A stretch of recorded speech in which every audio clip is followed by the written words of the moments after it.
Hey, this is Pops, and I've been reviewing pop culture stuff for over 20 years, but really not a big Star Trek fan. But I've been doing a rewatch of Star Trek, the original series, and this week is MIRI. Gonna tell you what I think about it and why right now.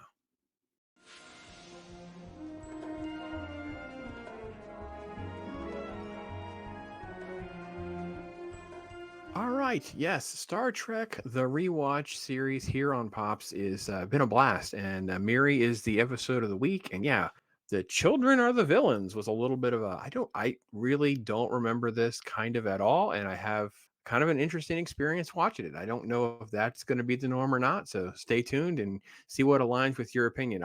Right off the bat, I was a little caught off guard the static model, and then just kind of like move some stuff very quickly around it and didn't really have the typical shot. I don't know exactly why they made that change. Just thought right off the bat that was what was noticeable.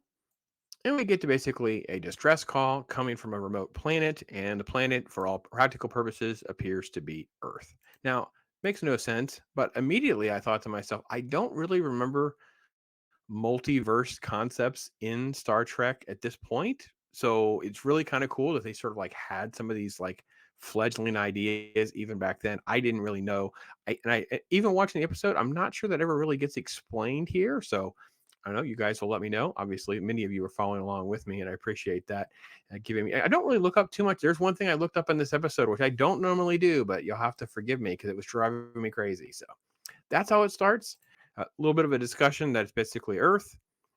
They beamed down to the backlot on, I guess, Paramount is where it would have been filmed. I don't know what backlot it was filmed at. Felt like we are in the exteriors of something else. I'm not sure where this location is, but clearly they beamed down to a backlot that's been retrofitted to look like the environment that we're in.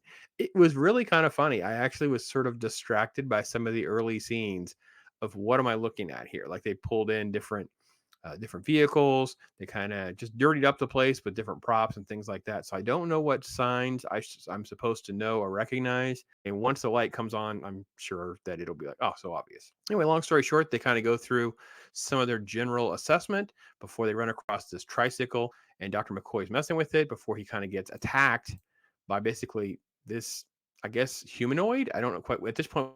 We didn't really know what was happening. I thought the makeup was really, really subpar for the show because I don't think I quite knew what they were going for. And here it's like just purple skin humanoid. Didn't know if he was like it's like a disease planet. We didn't really quite know exactly what we're looking at. And I will say that one of the things that sets Star Trek apart from most entertainment, especially some of the stuff now, is they took what they were doing very seriously. They're all dialed in. Sometimes when I watch shows, I don't feel like the actors and the cast that are in the show believe what they're doing. And I think it's in large part because they rely on CGI and green screen so much. For instance, even in Halo, there are street battle sequences, and you don't ever get a feel that any of them are in the middle of an actual firefight or any sort of like terror or menace is inflicted on their life or anything like that. Here, you do really feel very intense drama and performances from all the characters. And everything is very well framed and staged as well.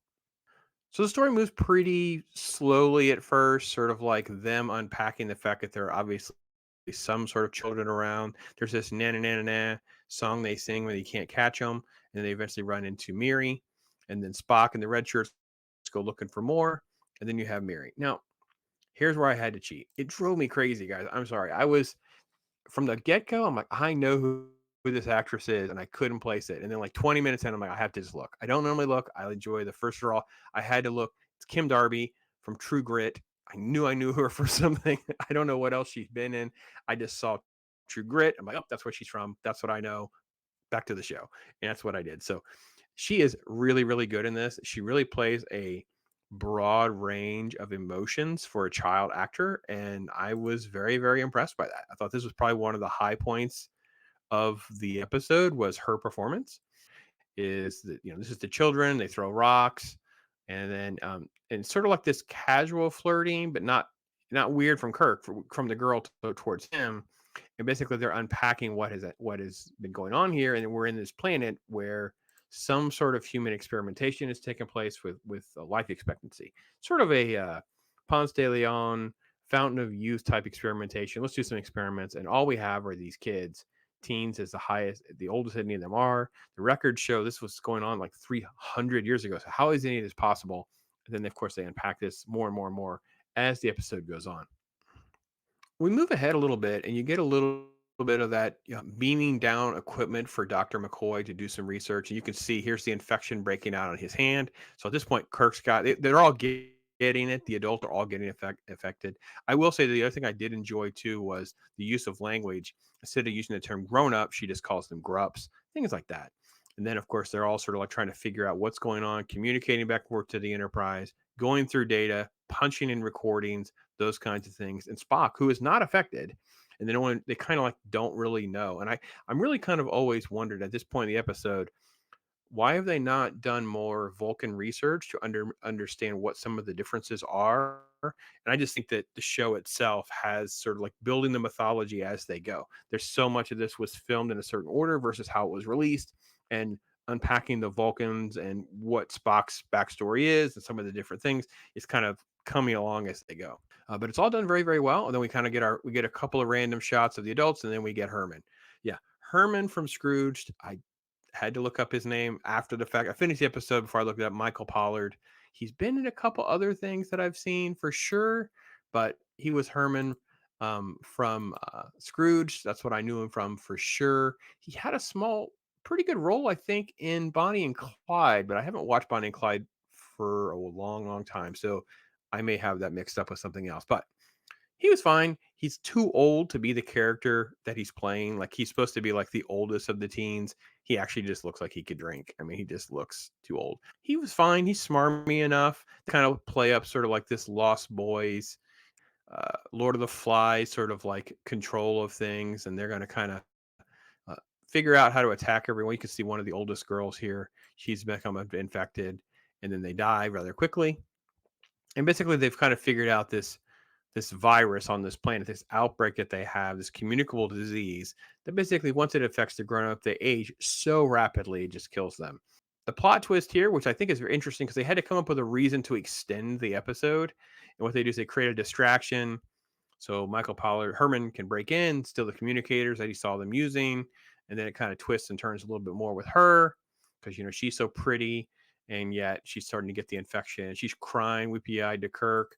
Look at me, look at you. Like I wanted you to always look at my leg. Now look at my leg, and she's infected. That kind of thing, and it becomes sort of a big moment for Kim Darby's character as Miri's like torn because she has a little sort of like teenage crush on Kirk, and she kind of betrays the cast of the Enterprise here to move the story forward. So we basically have this like almost like a delayed in the story what's going to happen, and it's just them racing to figure out a vaccine, and then them trying to convince the children that they have to get the communicators to go to the Enterprise, work through all of that, and then they attack Kirk, getting pretty good. And I love the fact that they're just knocking him on his head. It's very Lord of the Flies, I think, was a good analogy here with this. And it's just a bunch of kids that they have kind of dirtied up. I don't know who any of the kids are. I assume some of the kids grew up to be other actors or performers that we would know, but I didn't know of any off the top of my head. And you get to the reveal at the end is that they have this sort of like vaccine kind of put together. They don't really have the time and the resources because of those communicators. So Dr. McCoy just tests it on himself, which I think was brilliant. McCoy really hasn't had a chance to sort of like have sort of like the gravitas compared to Kirk and Spock some, because Spock has definitely he saved the day here recently, one of the most recent episodes. But this is a chance for McCoy, who basically saves the day by testing on himself. It works. Of course, you see the really cheesy makeup sort of dissolve off his face. They basically do like a prosthetic application, and they kind of like just take one off at a time and then dissolve the camera frames. And there's a great shot of Kirk. I missed it, where he shows up, he holds up his arms, and he's got this stuff all over his arms. It's really pretty silly and cheesy. So that's kind of how it goes. And then they're just sort of like back on the ship, and you're like, okay, well, and it's never really explained beyond that. It's just kind of a episode that kind of moves. There's some stuff back on the ship, and it kind of like she has a little joke about Jim, and he's like, I know he had a crush on you, Jim, and he's like, I don't date older women because she obviously would have been significantly older because of the aging dilemma there on their planet. So that's pretty much the episode. It was fine. It wouldn't be something I'd want to watch again. I can't imagine that it's super well thought of or anything like that. Trying to have the children sort of like be the antagonist be basically the Lord of the Flies situation. I think is where this kind of comes from. It's like, oh, we just do that. It's inexpensive. They can just, they had 3 or 4 of the main characters in this episode compared to some of the episodes where you typically just get Kirk or just get Kirk and Spock, things like that. But overall, I thought it was okay. I mean, I don't know how it would have played at the time.